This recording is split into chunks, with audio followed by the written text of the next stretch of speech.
그러면 성경 말씀은 로마서 8장입니다. 분량이 좀 많아서요. 제가 여러분들하고 같이 이야기를 나누면서 성경 구절을 읽어보면 좋을 것 같아요. 지난주 제가 보니까 지난주 설교를 안 올렸더라고요. 그래서 잊어버리지 말고 일요일 날마다 올려야 되는데 지난주의 마무리부터 살짝 복습하고 가자면 지난주 마지막에 공고하다라는 얘기했습니다. 그래서 제가 이거를 잠깐 벗을게요. 네. 곤고하다라는 상황은 하나님의 법과 육체의 법의 사이에 낑겨서 이쪽과 저쪽을 계속 오가고 있는 상태. 그래서 그 공고함을 인정하는 것이 인간이 할 수 있는 일이다. 이렇게 이야기했습니다. 그래서 그 이야기 끄트머리에서 사도 바울이 오늘의 본문을 시작을 해요. 의미심장하게도 그러므로 이렇게 시작을 하죠. 그래서 그러므로 이제 그리스도 예수 안에 있는 자에게는 결코 정죄함이 없다. 자, 왜 정죄함이라는 것을 여기서 이야기를 하느냐 했을 때 지난주 본문에서 얘기했듯이 하나님의 법, 우리가 영어로는 하나님의 법에 속해 있는데 나는 하나님의 법 안에서만 있고 싶은데 우리는 몸이 있기 때문에 육체의 법 안에서도 있게 되는 거죠. 그래서 우리는 이런 삶이구나 라고 했을 때 나타나는 가장 중요한 증거는 더 이상 정죄라는 게 뭐죠? 죄 있어. 넌 죄인이야. 이렇게 판단하는 것이 없어진다는 거예요. 이유는 뭘까요? 원래 나는 이렇게 양쪽에 낑겨 있을 수밖에 없는 존재구나. 이렇게 인정을 해버렸기 때문에 야, 너는 왜 지금 하나님의 법에 안 있어? 너 하나님의 법에 있었는데 지금은 왜 여기 있어? 이렇게 물어야 될 이유가 없다는 거죠. 원래 오고 가는 거구나. 마치 시소를 타는데 내려갈 때도 있고 올라갈 때도 있어요. 근데 올라간 사람한테 너 왜 올라가 있어? 아니면 너 왜 내려가 있어? 이럴 수 없다는 거죠. 우리는 하나님의 법과 인간의 법 안에 육체에도 속하고 영에도 속한 채로 계속 살아가고 있는구나. 그러니까 사실은 더 이상 그게 예수 안에 있음을 알게 되는 건데 그러니까 더 이상 정죄가 필요 없다. 이런 전제가 되는 거죠. 자, 그 얘기를 계속 반복해요. 사도 바울이. 2절에도 보면 그것이 바로 예수 안에 있는 생명의 성령의 법이 죄와 사망의 법에서 너를 해방했다. 마치 내가 구원받았으니까 나는 이제 사망에서 자유로워져서 나는 이제 죽어도 천국 가는 거야. 뭐 이런 게 아니라 살고 있는 동안에 더 이상 죽냐 사냐. 여러분 중에 안 죽는 사람 있습니까? 우리 인선 씨는 어떻게 계속 살고 싶습니까? 아니면 죽을 수도 있다 생각하십니까? 하루에 한 번쯤. 정말 훌륭해요. 그래서 우리는 하루에 한 번쯤은 생각 안 해도 잠을 자죠. 다들 죽는 연습을 하죠. 죄와 사망의 법에서 너를 해방했다는 것은 더 이상 안 죽게 된다가 아니라 죽냐 사냐라는 것에 하나님과의 우리의 소통의 관계가 있지 않다. 그거는 몸의 차원에서 생각하는 거고 그래서 거기로부터 우리는 더 이상 구애받지 않습니다. 이렇게 얘기하는 거죠. 자, 그러면서 계속 똑같은 이야기를 하는데 저는 이제 이런 고민을 봤어요. 사도 바울은 왜 이렇게 영의 법과 육체의 법 그리고 사망과 생명 이런 걸 왜 이렇게 고민을 했을까? 이 사람은 과연 어떤 고민에서 아까 우리 이삭이가 작품 세계를 보면서 나의 집은 뭐지? 그리고 나는 구름인가? 뭐 우리 중에 그런 고민 해본 사람은 사실 별로 없잖아요. 그죠? 그래서 그걸 도자기로 막 표현해 봐야지 이런 사람도 없고 분명히 이거는 이삭만이 가지고 있는 자기의 삶의 정황과 자기의 재능과 자기가 가지고 있는 부분에서 자기의 세계를 발견하려는 노력이었을 거예요. 사도 바울도 마찬가지일 것 같아요. 당시에 예수님의 제자들처럼 실제로 예수님을 보고 대화하고 만지고 같이 밥 먹고 이랬던 사람들과는 다른 고민을 사도 바울은 계속 하고 있었구나. 왜냐하면 급작스럽게 사실은 예수님이 돌아가신 다음에 남들 눈에는 다 보이지 않는 시점에 만나기 시작했거든요. 그래서 아마 조금 철학적이게 하면 존재적인 고민이 훨씬 더 많았을 거다라는 생각이 들어요. 예수님의 얼굴, 예수님과 같이 뭔가를 행동을 했던 이런 기억이 사도 바울에게는 사실 없는 거죠. 그렇게 보면 오늘 우리의 경우는 사실 예수님의 제자들, 12제자들보다 사도 바울에 사실은 가까워요. 그래서 지금도 우리가 사도 바울의 신학적인 이 내용들이 의미가 있는 것은 우리도 이런 케이스에 굉장히 가까워서 그런 게 아닌가라는 생각이 저는 개인적으로 같습니다. 자, 그래서 사도 바울은 지금 1절부터 거의 15절, 제가 여기에 써놓은 여러분들이 보고 있는 이 본문 안에서 계속 그 얘기를 합니다. 육신의 생각은 하나님의 원수가 되는데 하나님의 법에 굴복하지 않고 또 아니라 할 수도 없다. 자, 저는 여기서 그냥 여러분들에게 현실적으로 몇 가지만 좀 우려를 나타내고 싶은 부분은, 나는 이제 하나님의 법을 알게 되었습니다. 나는 구원받았습니다. 근데 저 사람은 아직 교회도 안 다니고 저 사람은 아직 구원을 못 받았으니 저거는 사망의 법에 있는 사람입니다. 이렇게 정죄하는 순간 사실 그거는 우리 스스로 육체의 법으로 나를 다스리게 하고 있는 현상이라는 거죠. 내가 하나님의 차원에서 하나님을 알게 되었다. 이거는 내 안에서 생기는 고백이에요. 내가 이걸 갖기 때문에 저 사람은 지금 저주 아래 있어. 쟤는 하나님을 모르고 쟤는 교회도 안 다니니까 쟤는 사망의 법에서 멸망할 거야. 이렇게 얘기하는 것은 아이러니하게도 육체의 법으로, 육신에 속한 생각으로 지금 판단을 하고 있는 거죠. 이거는 뭐 그렇게 하면 안 됩니까? 안 되는 이유는요, 아까 처음에 얘기했잖아요. 그리스도 예수 안에 있는 자에게는 결코 정죄함이 없다. 이거는 나만 정죄가 없어지는 게 아니라 내가 그런 부분에 대해서는 이제 생각의 차원을 바꿨기 때문에 저 사람이 어떻다 저떻다 판단할 이유도 없어진다는 거죠. 그러므로 만약에 내가 저 사람은 아직 하나님의 심판 아래 있어, 저 사람은 지금 죄 아래 있어, 저 사람은 마귀 새끼야 이렇게 판단을 한다면 여러분 그것은 자기 거울을 보는 거라고 생각하시면 돼요. 내가 아직 육체의 법으로 계속 판단하고 있구나. 아직 육체의 법으로부터 내가 해방되지 못했구나. 그럼 그렇게 말도 못합니까? 아니, 말은 하는데 사실은 이 말씀에 의하면 누군가를 계속 그렇게 판단하고 정죄하고 하나님의 법으로 망했네 안 망했나를 다 그렇게 얘기하는 것은 내가 사실은 육체의 생각으로 그 사람을 보고 있다라는 거예요. 자, 그게 정말 그런지 한번 말씀을 통해서 계속 확인을 해볼게요. 7절에서만 한번 더 짚죠. 육신에 있는 생각은 원수가 되나니 이는 하나님의 법에 굴복하지 아니할 뿐 아니라 할 수도 없다. 자, 굴복하지 아니한다라는 말은 여러분들이 이해할 것 같아요. 내가 여기서 육신의 법이라는 것은 교통법규 혹은 사람 살인죄 뭐 이런 법 아니고요. 몸을 가지고 있으면서 이 몸의 현상에서 하나님을 찾고 있는 법이에요. 율법. 그래서 이 현상 세계에서 하나님이 이렇게 해서 오실 거야. 내가 이렇게 했더니 하나님이 이렇게 해주셨어 하면서 이 종교의 판에서 계속 뭔가를 쌓고자 하는 그 법이에요. 그 법 안에서는 하나님과 원수가 되어 있다. 원수는 막 지지고 볶고 싸워서 원수가 아니라 하나님을 제대로 알지 못하는 거예요. 등 돌리고 있는 상태예요. 그러니까 하나님을 알지 못하는 상태는 당연할 뿐더러 하나님의 법에 굴복하지는 더더욱 않겠죠. 그럼 하나님의 법이 원래 뭐지? 마지막에 나옵니다. 그뿐 아니라 여기서 그렇게 할 수도 없다. 할 수도 없다는 건 뭘까요? 제가 그렇죠. 이삭이가 지금 여기 와가지고 작품에 대해서 얘기를 했는데 우리는 들었어요. 그렇구나. 그렇다고 우리가 저걸 들었으니 이제 가서 도자기를 굽자. 그럼 저런 작품이 나옵니까? 하나님의 세계에 대해서 영적인 세계로 소통하는 거야 라고 알았으면 이거는 완전 다른 차원이라는 거예요.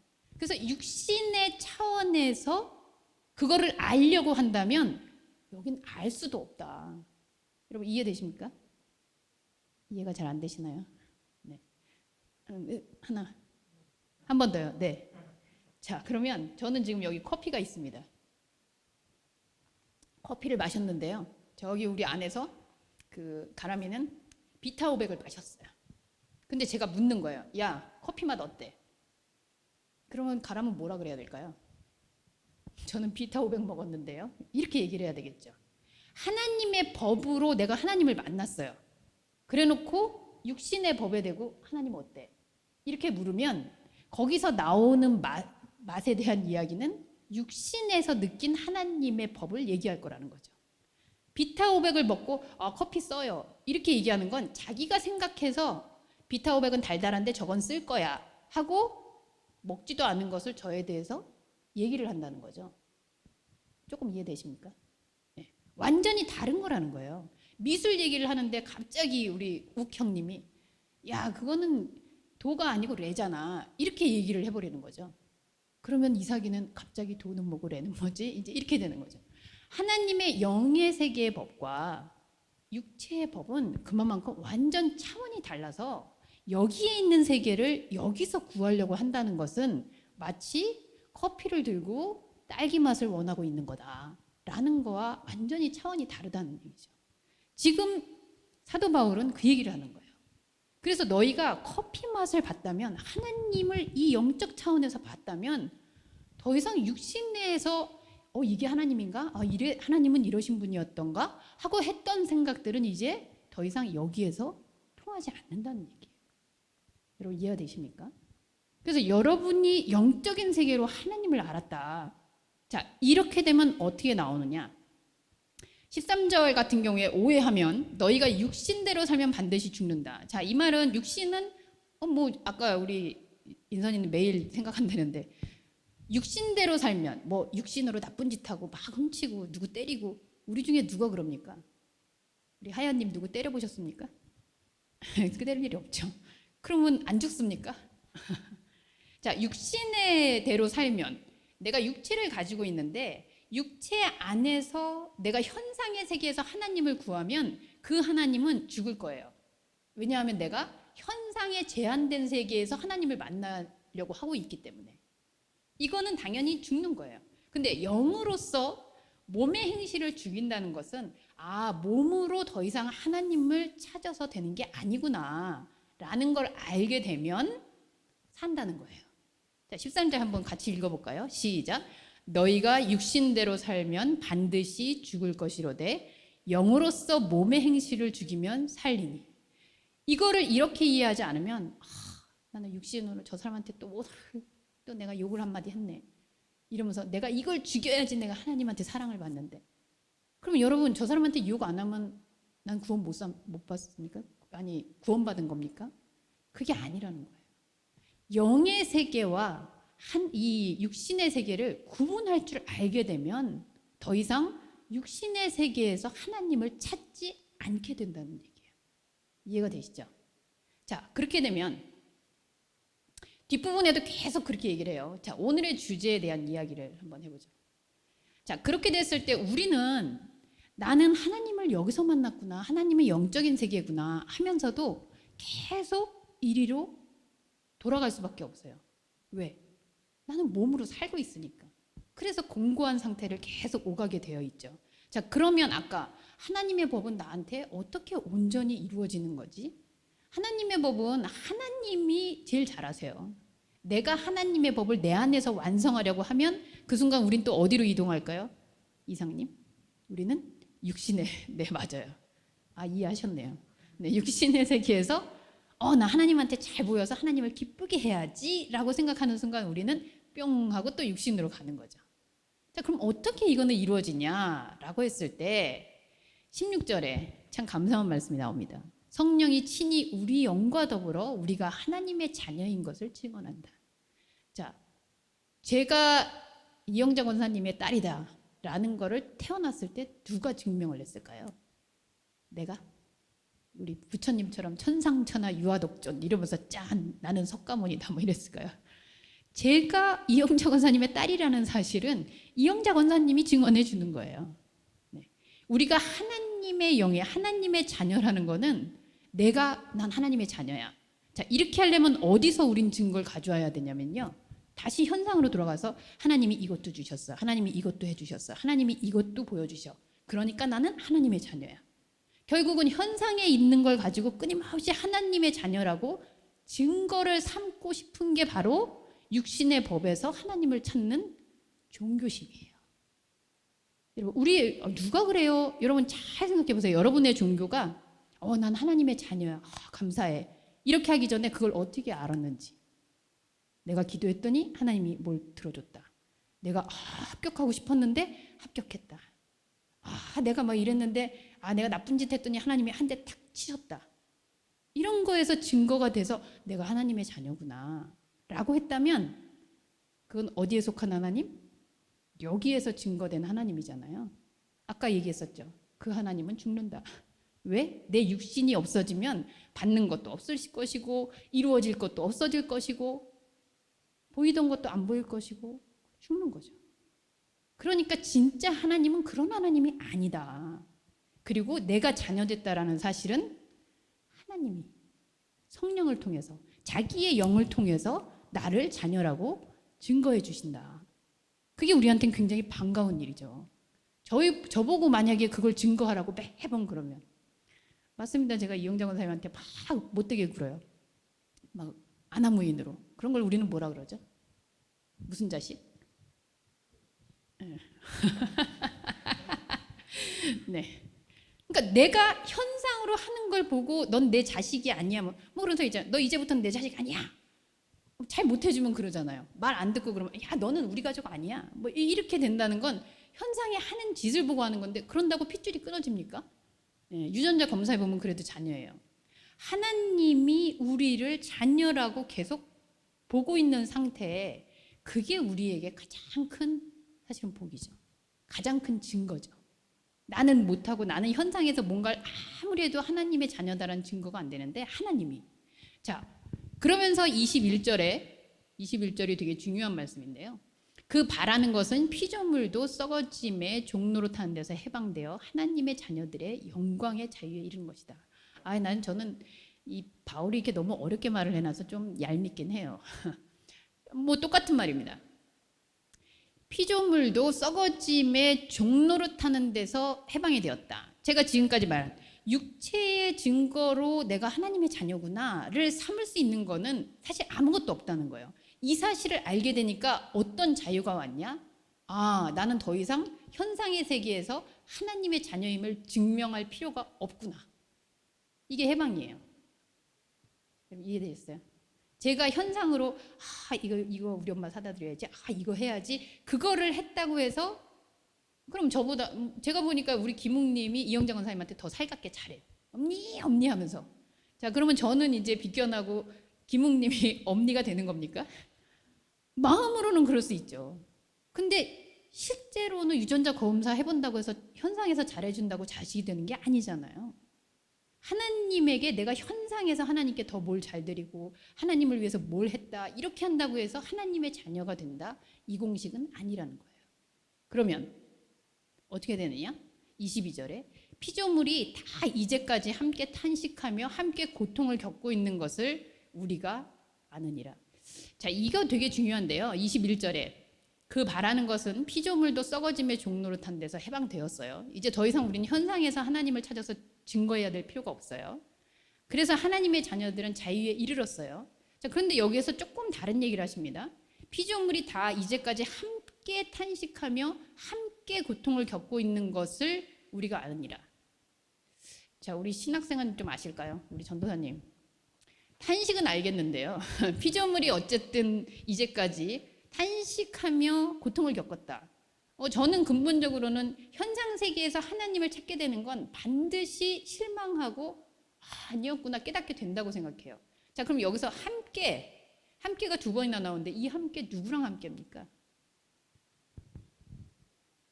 이 함께. 그렇죠. 아까 이사이가 얘기한 비어있는.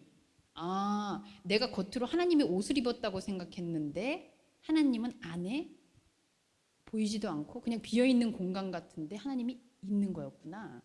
자, 내가 탄식하며 왜 탄식을 하냐? 우리의 궁극적인 탄식은 내가 그동안 육체 속에서 현상 속에서 하나님을 증거하려고 그렇게 노력하고 있었구나. 이게 탄식이죠. 만약에 그게 맞는 거였으면 아싸 여기서 하나님 만났는데 이거였구나 이렇게 감탄을 해야 되는데 내가 그동안 그렇게 하나님을 위해서 한다고 한 것들이 아니었구나. 이게 탄식인데요. 이 탄식은 나 혼자 하는 탄식이 아니라고요. 아까 탄식은 관계성에서 온다. 시인이 얘기했었죠. 그것처럼 이 탄식은 나 혼자가 아니고 왜? 하나님이 이게 아니었구나 하면서 돌아보는 순간 사실은 우리의 그 탄식 안에는 하나님도 같이 맞장구를 치는 거죠. 그래서 제가 그렇게 깨닫는 순간 하나님도 그래, 그랬구나. 이렇게 같이 함께 있다는 거예요. 자, 여기서 저는 이 장면이 떠올랐어요. 우리가 보통 탕자의 비유라고 얘기하는 그 아들이 아버지 재산 다 들고 나갔다가 다시 돌아오죠. 아버지는 노심초사 늘 기다리고 있었어요. 그래서 아들이 저기서 이제 다 거짓골 해가지고 돌아와요. 그러면서 아들은 딱 만나서 뭐라 그랬을까요? 아버지한테. 유진님, 아버지한테 그 탕자가 뭐라 그랬을까요? 아버지 재산 다 들고 딱 나가서 당당하게 성공할 줄 알았는데 거짓골 돼서 돌아왔어요. 미안해. 그 미안해라는 말 속에는 아버지, 나는 이 아버지의 재산이 있으면, 아버지로부터 물려받은 이 소유들이 있으면 나가서 성공해서 잘 살 줄 알았어요. 그게 아버지인 줄 알았어요. 아버지의 힘을 내가 가져가면 그거 가지고 그 능력으로 잘 사는 줄 알았어요. 근데 그게 아니었던 걸 알고 아버지는 재산에 의해서 아들이 아니라 그냥 아버지는 나와 함께 있는 분이었구나. 그 돌아온 거죠. 그럼 아버지는 뭐라 그랬겠어요? 속으로는 그래, 그걸 이제야 알았느냐 하면서도 겉으로는 그래, 잘 알았다. 이게 탄식의 장면이에요. 하나님과 우리의 탄식의 장면이. 그래서 이 탄식이 어디로 가게 되느냐, 오늘의 결론이 아주 기가 막힌데요. 자, 이 탄식을 하나님은 우리 안에서 같이 내가 아니었구나 이럴 때 그래, 아니었어 하면서 저와 계속 같이 호응하고 응답을 하는 상태예요. 그렇게 가시면서 26절에 보면 성령이 말할 수 없는 탄식으로 우리를 위해 친히 간구한다는 말씀은 우리가 뭔가를 계속 간구해야 될 필요도 없겠죠. 이거 주세요, 이렇게 주세요, 저 사람 변화시켜 주세요, 이렇게 한다고 해서 되는 게 아니라는 거죠. 우연히 내가 그렇게 얘기했더니 저 사람이 진짜 변화됐어. 여러분, 그러면 딴 사람이 얘기해서 변화되면 어떻게 할 거예요? 네. 근데 변화된 사람은 영원히 변화돼 있습니까? 그거는 뭐 하나님의 역사다 아니다를 떠나서 하나님이 우리 자신을, 개인을 보고 있는 관점은 그런 관점은 아니라는 거죠. 그래서 이 탄식의 호응이 오고 가다가 결국은 어디로 가느냐? 33절. 누가 능히 하나님께서 택하신 자들을 고발하냐? 누가 정죄하냐? 누가 그리스도의 사랑에서 끊느냐? 제가 아까 탕자의 비유를 하면서 이 탄식의 얘기를 했습니다.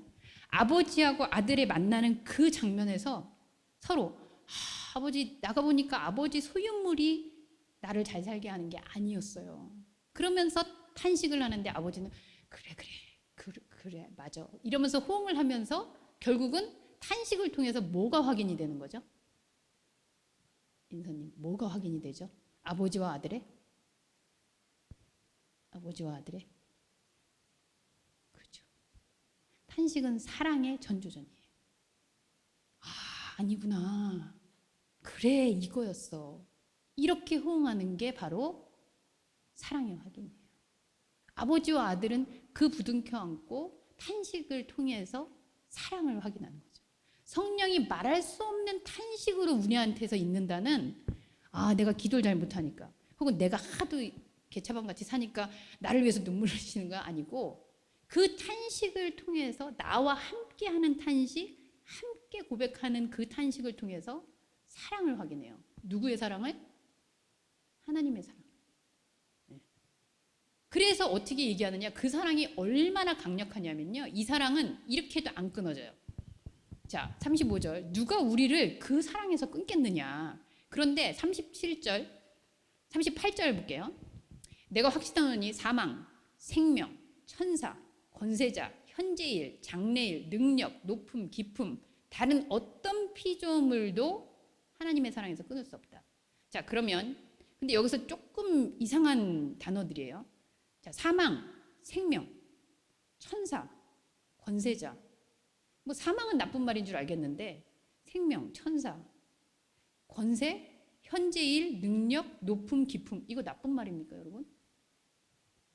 네? 자, 이게 무슨 전제냐면요, 하나님과 우리는 사랑에서 끊을 수 없어. 그런데 사망이어도 못 끊어. 이건 이해되시죠? 네. 근데 생명이어도 못 끊어. 천사여도 못 끊어. 권세자도 못 끊어. 이거 왜 사망처럼 나쁜 말도 아닌데 천사가 왜 끊는다 그러지? 생명이 왜 끊는다 그러지? 현재일, 장래일, 하나님에 대해서 높음, 깊음, 이런 게 왜 그리스도 예수 안에 있는 사랑에서 우리를 끊으려고 하나? 왜 끊을 수 없다라고 단정을 하지? 이게 여러분들 궁금하셔야 돼요. 이게 무슨 단어들일까요? 자, 이걸 맞추면 오늘 뭘 줘야 되나? 이상님 작품을 줘야 되나? 자, 사망, 생명, 천사, 권세자, 현재일, 장래일, 능력, 높음, 깊음. 이거의 공통점은? 이건 어디에 속해 있는 걸까요? 이 단어들이 가지고 있는 공통점을 말해주세요, 여러분. 현찰을 걸까요? 네, 우리 줌으로 하시는 분 중에서도 이거 다 어디에 속하는 걸까요? 바울이 굳이 지금 여기서 사망, 생명, 천사, 권세, 현재일, 장래일, 능력, 높음, 깊음, 이거 어디서 쓰는 용어 같아요? 네? 현상, 정확하게는 현상이에요. 근데 그 현상 중에서도 뭘까요? 육신, 율법, 맞아요. 종교예요, 종교. 종교에서 이거 쓰잖아요. 사망아 물러나라. 생명을 옮기셨습니다. 천사가 우리를 도우십니다. 권세자. 예. 자, 이거 바울에게 빙의 돼야지 이제 아는 부분인데, 바울은 사실 사망, 자기가 생명이 아닌 사망으로 이끈다라는 그리스도인들, 그 당시로 치면 이단들이죠. 이단들을 잡아서 죽이는 데에 앞장섰던 종교 리더예요. 그리고 천사, 뭐 율법 안에서 천사들이 얼마나 좋습니까? 그리고 권세, 사실은 이 권세 얻으려고 지금 종교생활을 한 거 아니었습니까? 사도 바울이. 그리고 현재일, 현재 니네 나타난 일들이 어떤 거야? 장래일, 앞으로 니네들 이렇게 하면 이렇게 될 거야. 능력, 이 종교 안에서 소위 말해서 영파라 그러죠. 하나님의 직통 계시파들. 그리고 높음, 높아지는 거, 깊어지는 거, 이거 다 좋은 말이에요. 그런데 이 용어에 이 단어들이 다 어디에 속했나 보면요, 종교적인 세계에 들어있는 거죠. 근데 이거를 사도 바울은 감히 한마디로 딱 정리하는데 39절에 아까 우리 유진이가 얘기한 대로 다른 어떤 피조물의 말들이에요. 육신의 말들이라는 거야. 이거 다 내가 막 생명을 얻었다라고 막 생각했어요. 천사가 나를 돕는다고 생각했어. 권세자들, 내가 이제 하나님의 권세를 입었다고 생각했어. 그런데 이런 것들이, 여러분 잘 들어주세요, 자칫 하나님의 사랑에서 끊을 수 있는 방해거리가 된다는 거예요. 그래서 지금 바울이 내가 육신의 세계에서 하나님을 쫓는 게 아니라 영적 차원에서 하나님을 발견하는 일은 더 이상 어떤 피조물들의 이야기, 종교의 세계, 그게 사망이든 생명이든 천사든 권세자든 다 피조물에 속한 언어에서 있었던 부분들은 더 이상 네가 이쪽에 옮겨서 하나님과 함께하고 있는 세계에 범접할 수 없다. 하나님의 그 사랑을 절대로, 왜 절대로가 아니고 내가 먹는 이 커피 맛은 가람이 앉아서 먹는 비타오백하고는 어떻게 얘기할 수가 없다. 그 얘기하는 거예요. 바람님 죄송합니다. 이해되시죠? 사도 바울은 이게 왜 이렇게 절실했을까요? 자기가 바로 이 사망, 생명, 천사, 권세, 현재일, 장래일, 능력, 이런 것들을 갖추기 위해서 계속해서 정진하던 사람이었어요. 그런데 다메섹에서 눈이 탁 가려지고 현상에서 자기가 쫓고 있던 것들이 아무것도 아닐 때, 자, 여러분 예수님이 하셨던 말 혹시 기억하세요? 사도 바울에게 했던 말? 바울아 바울아, 사울아 사울아, 사울아 사울아, 네가 나를 왜 핍박하느냐. 사도 바울은 한 번도 하나님을 핍박해 본 적이 없어요. 그런데 현상에서 종교를 쫓고 있는 나의 모습을 보시면서 하나님이 뭐라 그럴까요? 아무개야 아무개야, 왜 나를 핍박하느냐. 핍박 완전히 무시하느냐. 나를 왜 개무시하느냐. 현상에서 하나님을 찾고 있을 때. 근데 이게 너무 쉬워서 안 해요, 여러분. 제가 뭐 맨날 새로운 말이 아니잖아요. 늘 똑같은 말을 하는데, 그런데 우리의 아주 오랜 습관이 현상에서, 그래서 내가 뭔가 여기서 원하는 걸 얻었어? 그럼 하나님 아멘 땡큐, 하나님이 살아계십니다. 그때 내 영혼은 어떻게 하고 있을까요? 여기서 탄식이 안 일어나잖아요. 땡큐 하나님 할렐루야 하고 있잖아요. 내 영혼은 사실 탄식하고 있겠죠. 우리는 이쪽에 포커스가 맞춰져 있는 사람들이에요. 그 세계 안에서 정말 진짜 하나님, 그 진짜 하나님으로 인해 끊어지지 않는 사랑을 하나님의 증거로 살아가는 저와 여러분들이 될 수 있기를 소원합니다. 기도하겠습니다. 하나님, 우리는 좋은 게 좋은 거지. 내가 기도를 많이 해서, 하나님 앞에서 뭔가 봉사를 많이 해서, 내가 하나님께 찬양을 많이 드려서, 아름다운 목소리로 드려서, 내 재능을 하나님께 발휘해서 하나님이 기뻐하신다라고 생각하는데, 정말 미안하게도 얘야, 나는 네가 육체에서 하는 어떤 것도 영인 나에게는 그게 소용이 없는 일이다. 이렇게 서운한 말씀을 하십니다. 근데 그게 서운한 게 아니라 그것은 너를 자유케 하는 말이다. 현상에서 그 어떤 것도 내가 너에게 바라거나 기대하거나 얻거나 누가 준 것 때문에 기뻐하고 이러지 않기 때문에 너는 그저 나의 끊어질 수 없는 사랑 안에서 살고 있음을 알기만 하면 된다. 이게 너무 거짓말처럼 쉬워서 사람들이 그걸 믿지 않는구나. 하나님, 이 진실을 안다면 공고한 중에 살고 있는 나임을 인정하고 하나님의 그 세계, 그래서 이제는 하나님과 내가 한 마음으로 한탄할 때에 그것이 곧 사랑의 확인이라는 것을 알게 하여 주옵소서. 예수님의 이름으로 기도합니다. 지금은 우리 주 예수 그리스도의 은혜와 아버지 하나님의 무한하신 사랑과 성령 하나님의 인도 교통하심이 하나님, 내가 찾아가지 않아도 나는 그저 세상의 눈에서 영의 세계에 하나님이 계시구나 이렇게 얘기했을 뿐인데 이미 그곳 가운데서 태초부터 지금까지 계시고 나와 함께 하심을 보여주시는 그 은혜를 오늘도 다시 확인합니다. 이렇게 확인하며 나아가는 당신의 사랑하는 자녀들 위해 지금부터 영원토록 함께 하시기를 간절히 축원하옵나이다. 아멘.